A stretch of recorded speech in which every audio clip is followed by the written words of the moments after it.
It's like, did it stop? Nope. It just made a noise, so I had to look over there.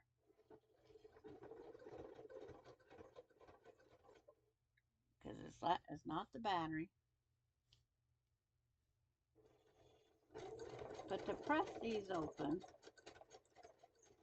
it's like, I don't have a table big enough here.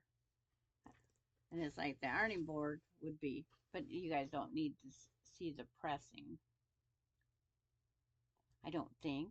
It's like, it's just one of those things.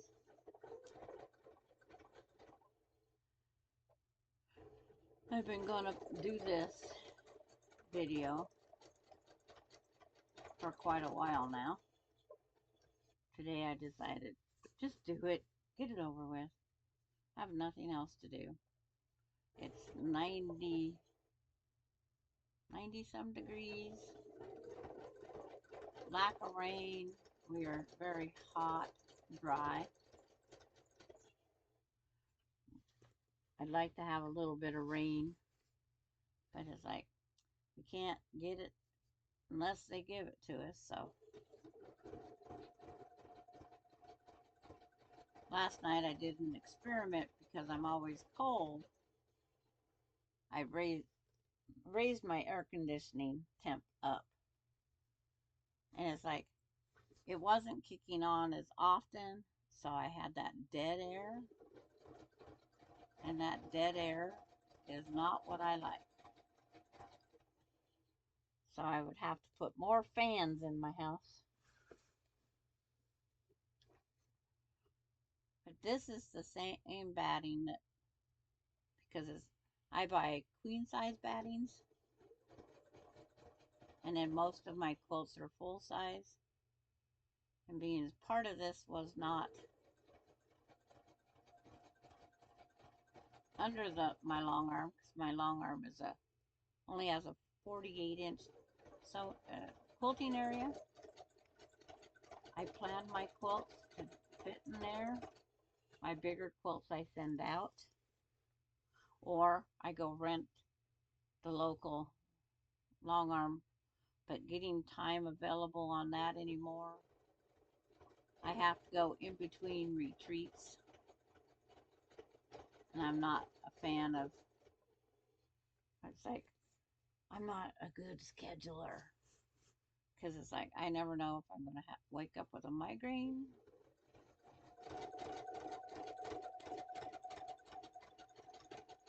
And then I'd have to cancel. She doesn't charge a cancellation fee, but I would still feel bad.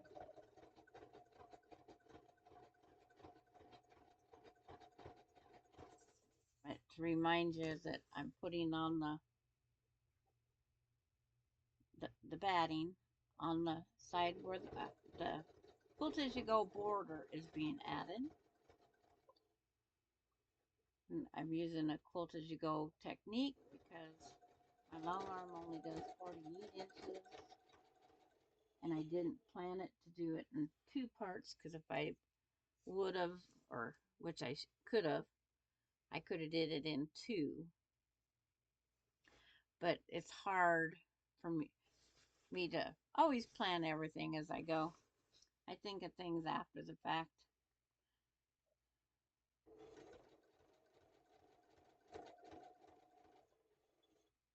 And it's like,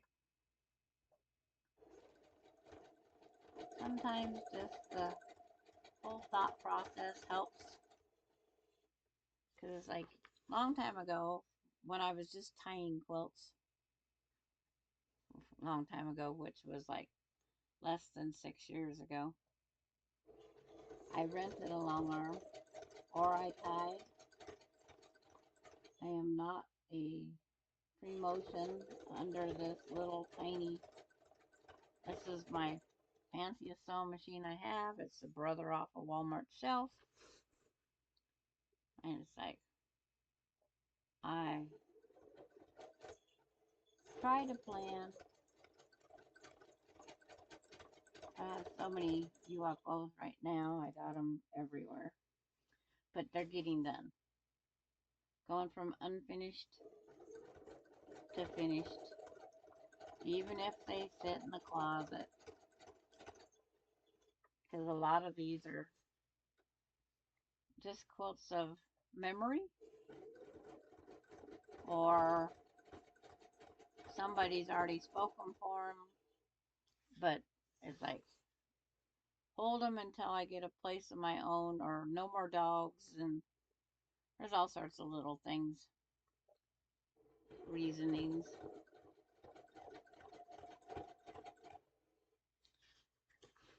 But I only got a couple more feet to go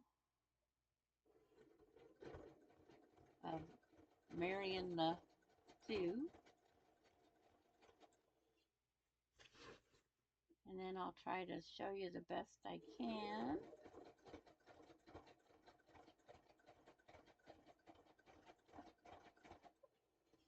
It's a little more time, but it's a way of doing something that if you don't have the sources ready available, money and time, space, machines, it is a second alternative. It's like, it's another one of those alternatives.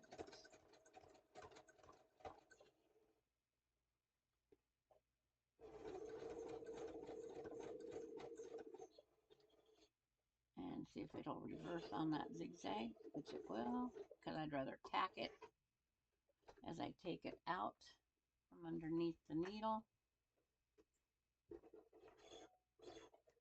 It's like, come on, threads.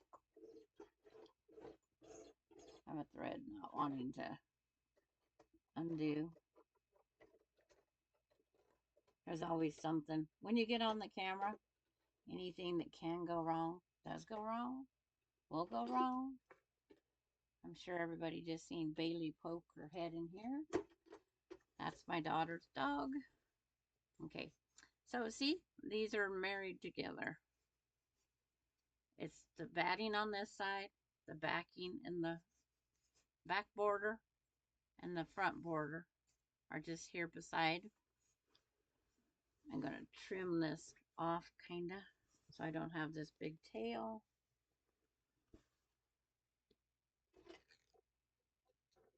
I always leave more than enough, but less than what I had, because that tail helps weight it down, and that'll be used. So now you'll go press your backing up, and they will static together somewhat. And then when you get that all done, then you will pull this up to here. I put a lot of pins. See, I put extra because the backing is just taller than the batting. The batting is taller than the front border. I put pins in just to hold it. But I'm going to try and pause this again, and this time remember to hit the pause button to unpause it. I'll be back. Oh, okay.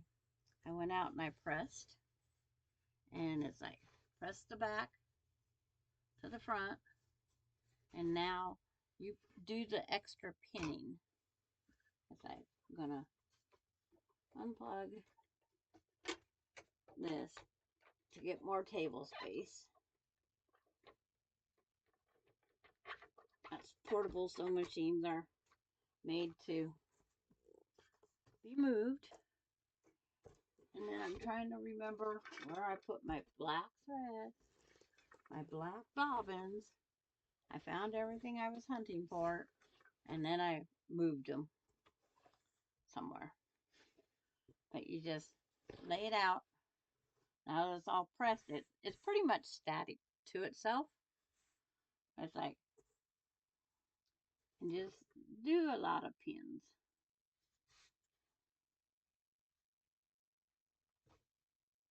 And I might just put the white thread back in. I do about every 3 inches, because when this is pinned, then I like sewing down this edge. 1/8 of an inch in. It holds everything together. by having the extra pins, there's no walking, moving.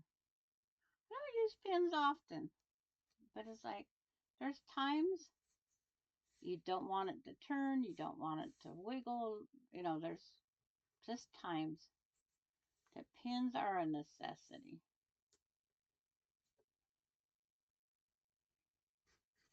It's like I'm putting them every 2 to 3 inches, making sure because I'm moving this all over the place that everything's still laying down flat.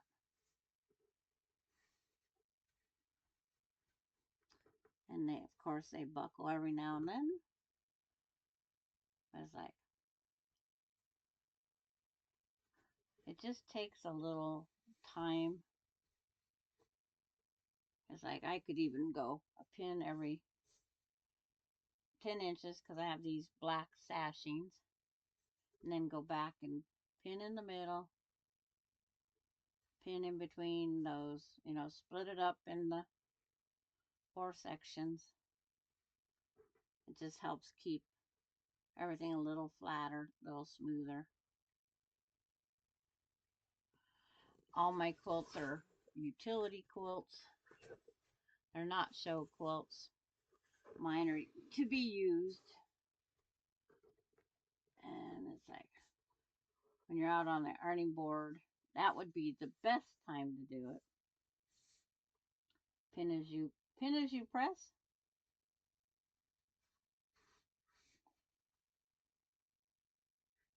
I guess is what we could call it. Press and pin. But it's just, I'm just trying to help people. It's like I have made a quilt when it was all done. It was too small. And this is where I come up with this.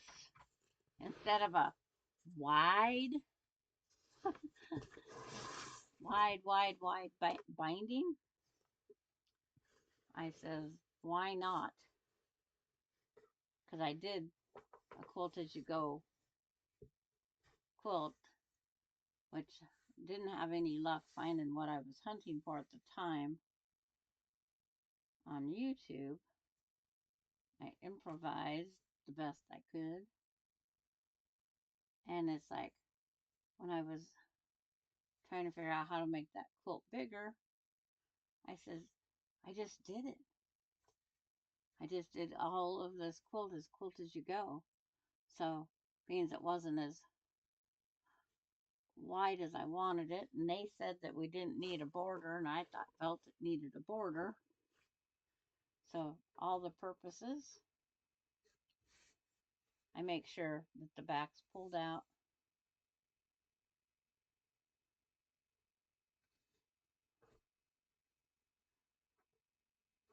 It's laying all nice and flat. I feel no ups, downs, boo-boos, bulky. And this one's going to be washed with a color catcher because of so many colors. I'm not sure if batiks run, but they're dyed. And whenever you buy something that's tie-dyed, like I do, they say to wash it separately for a time or two. So if that dye runs, why wouldn't this dye run? So don't take a chance, even though it's a pretty dark quilt. But it's like, I want to keep the vibrant colors like this turquoise purple here. I want to keep them bright. I don't want the gray dingy already. I don't want the gray dingy. Might have to move that pin one more time. Double check under here. Because that one moved a little.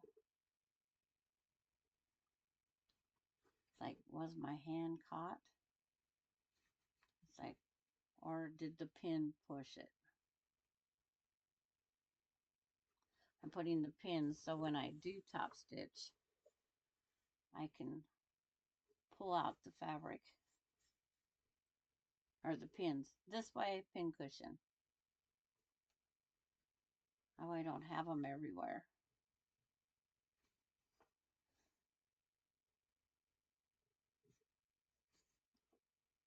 Oh, there's one pin that left in my pin cushion. Might as well put it in here. Just so it doesn't feel like it was left out. So pause this again, and when you see it next, it will be, the iron will be up here with the white thread back in it.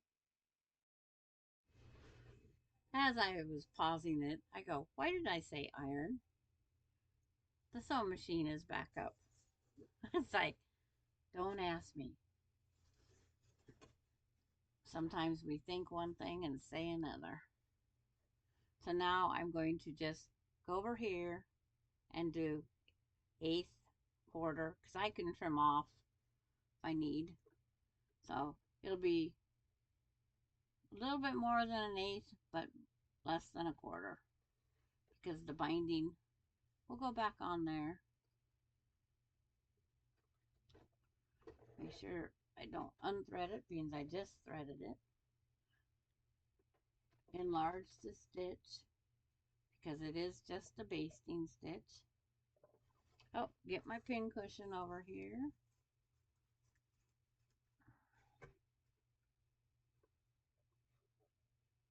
Because I'm going to have lots of stitches or pins to put back in there.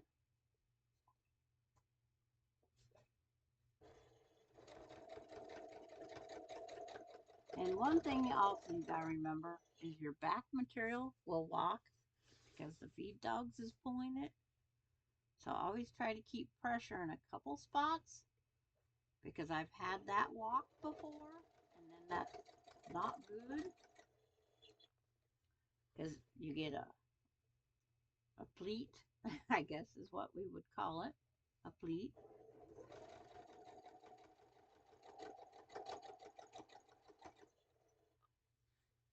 And the other day I was playing with my thread and my bobbins, and I put my thread all in this, I thought in a little bag I made. I've looked through the bags. I had no luck. So it's like my brain is just saying, no.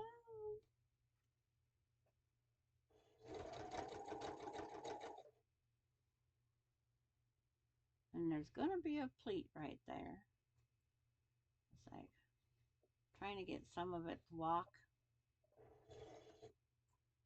And when you want that, if there is a pleat and you feel it, if you loosen the bottom but tighten the top, it will pick it up and pull it in and distribute it for you. So you don't get a pleat all right here by the next pin. I don't know if you knew those little hints, tips, but it does work. It just walked that one in there. Because each one of these seams, even though they're pressed and pressed and pressed, they still might have a little tuck in them.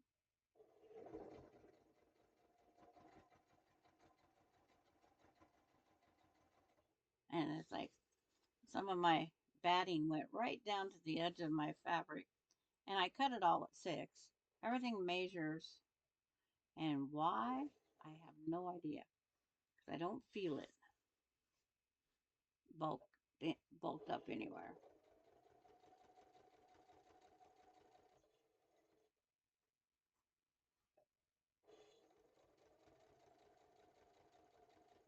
I double checked, triple checked. Was trying to do the best I could for all of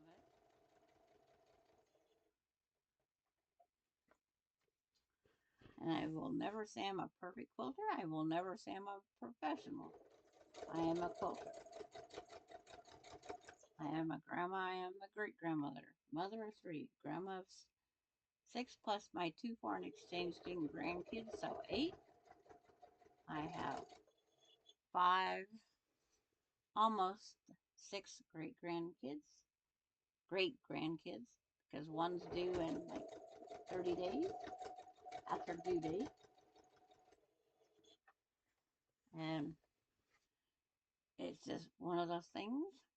I do this for me to keep us all warm and comfortable with unique blankets or blankets. They call them blankets.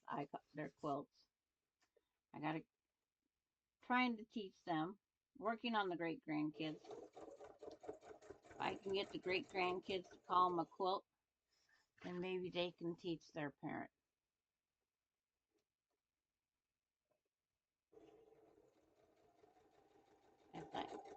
It's just all the different things we do. If I cannot find that where I put the thread, I'll get another thread, and then I will come back and stitch down this black. I think I'm going to top stitch on both sides of it, just so it gives it a uniform look.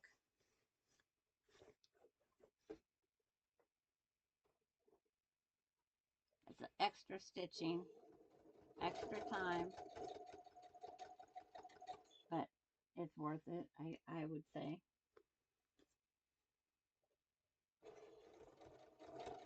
The longevity of the quilt, when you can think I have one that's 71 years old.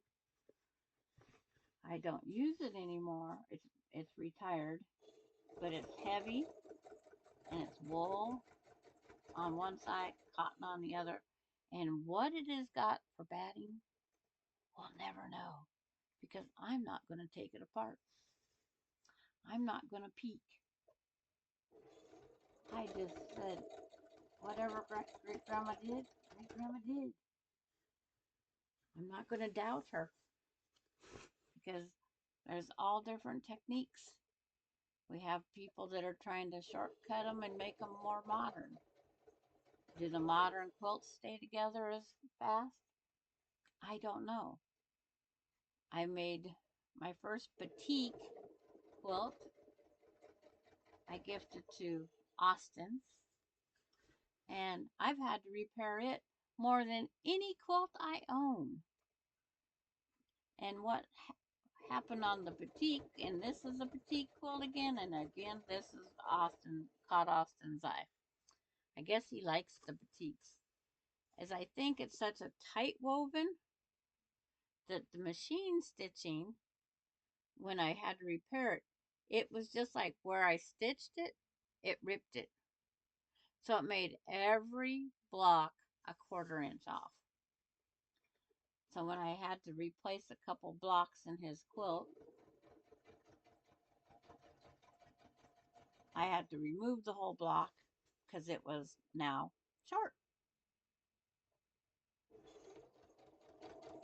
Too many of them had come apart, but it was just like that stitch line was the rip line. And who would ever have thought that? You know, we was always taught that the higher count sheets were going to last longer. And it's like this higher count fabric does not.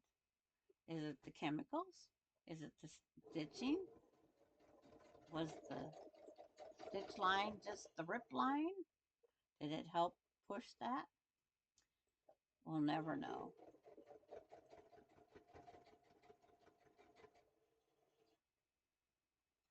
And I'm almost down here to the bottom of this.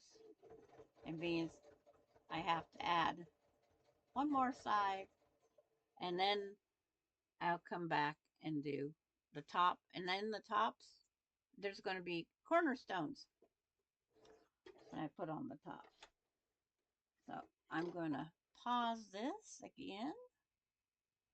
That way when you guys come back, you don't think that you've lost something, because I did pause it.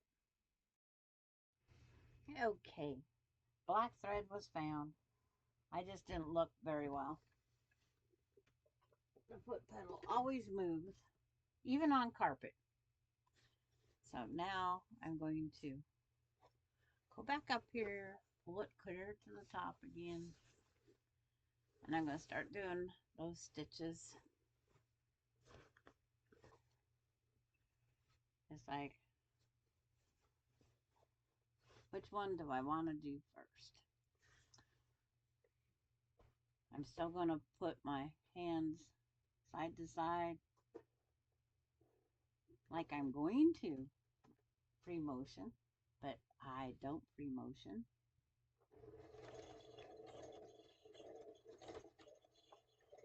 And I left it at the 5, the big stitch. And you just slowly go down. By doing this, you're keeping your surface nice and flat. When you stop, always stop with your needle down.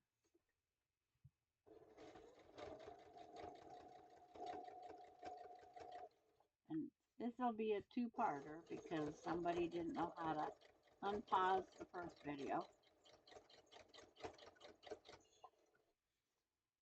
And if you can't do a straight line, do the little, I call it the serpentine, because it's like, it doesn't have to be. See, I have so many straight lines is why I'm doing straight lines.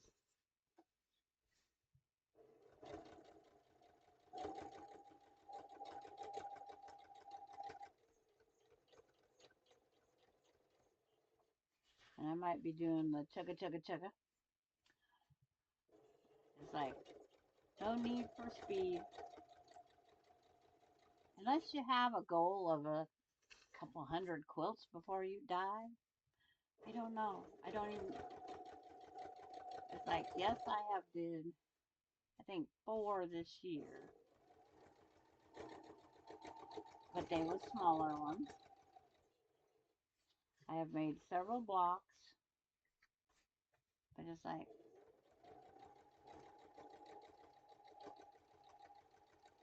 when you get them done, you get them done. You save them up. If you don't want one family member to be jealous, you save them up and hand them all out at the same time. It's like, I had the graduation quilt that had to be done by a set date. Coda's quilt, Alani's quilt, Aspen's quilt, and a couple baby shower quilts. But that's not normal. It's like, take your time. Enjoy the process. It's not a job. No one's going to pay us for our labor. It's like, people will say, well, I'll buy a quilt. And then you tell them how much. And it's like, huh? Or, I want a quilt made.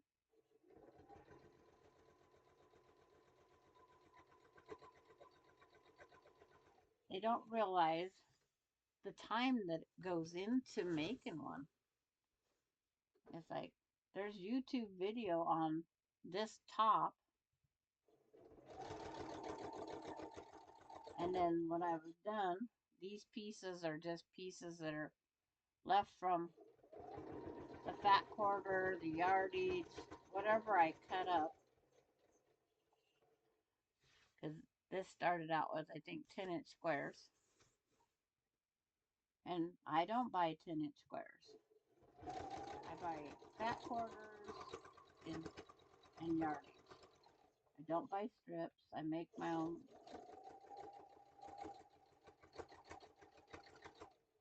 Because I've changed my mind when I'm into quilting something. I've changed my mind so many times on the pattern. Unless you stick with it, just do what's best for you. If you have arthritis and have trouble cutting, then stick with the pre-cuts. If you have a brain that doesn't settle and pick a design like mine, it's like, I had nothing planned for this one. There's one quilt. I've changed the pattern that's in the bag now 3, 4 times. Now I'm not sure if I have enough fabric, but it will become a quilt one of these days. It's not up on the list yet because it's like it has to have a set design. UFOs, I got a few more. I have some a quilt box sampler to put together, a Christmas sampler, another one. It's just going to be a wall hanging, but it's not for me. Or if there was a baby to be born in December, I guess it could be a receiving for a baby. It's like I can't find any more of the fabric I was using, so that's why it's going to become a wall hanging.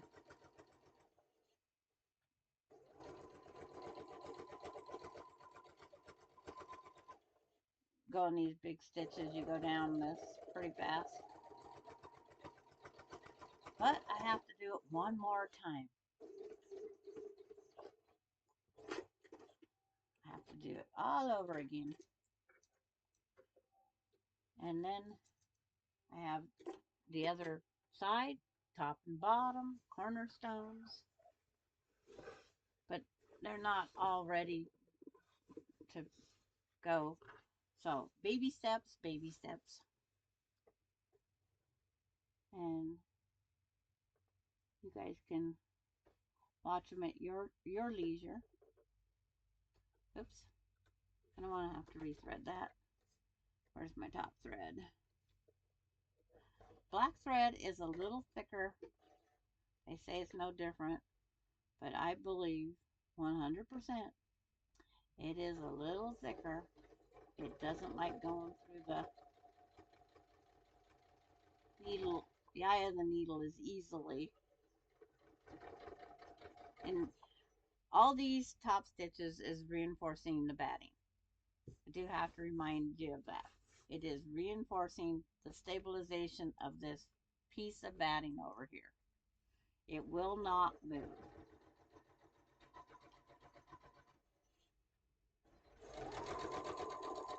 And that's why we stitch the way we do. It stabilizes something.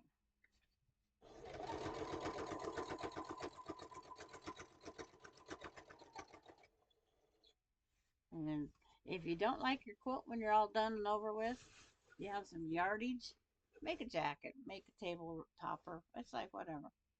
But it's like mine all get used. And anybody that knows my grandson,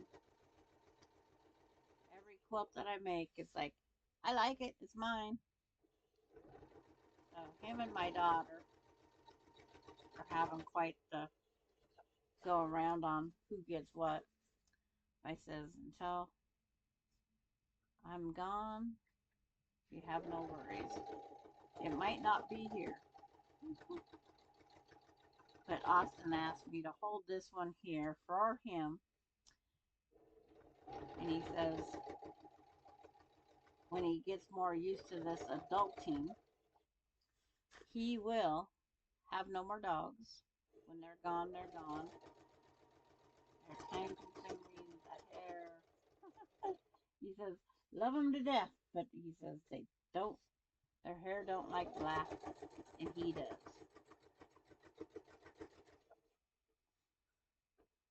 I have a whole bunch of threads I have to move around on the main part. I should have did that, but when I put it up, I put it up. Would have been some handwork I could have did.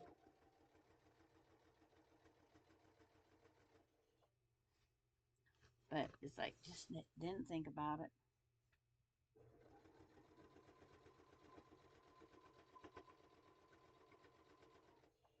I am just top stitching the black border material. I don't even remember, must be a 2-inch strip to make it, because over here we have 1-inch strips to cut it off, and then over here you have these black, and I forgot to make sure they line up, but they look like they did pretty good because I was trying to make sure of all that when I was placing them. But that was last year. This is this year.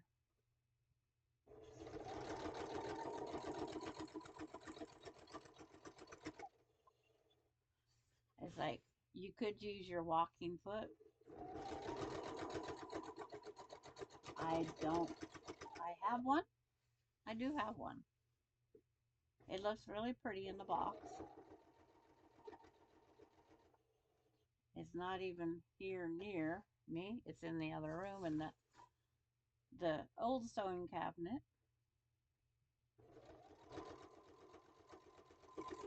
So where I'm stitching right now is where these two pieces was joined onto. If I had scissors, I could be trimming strings, but don't want to use the camera time for that. Don't want to bore you guys.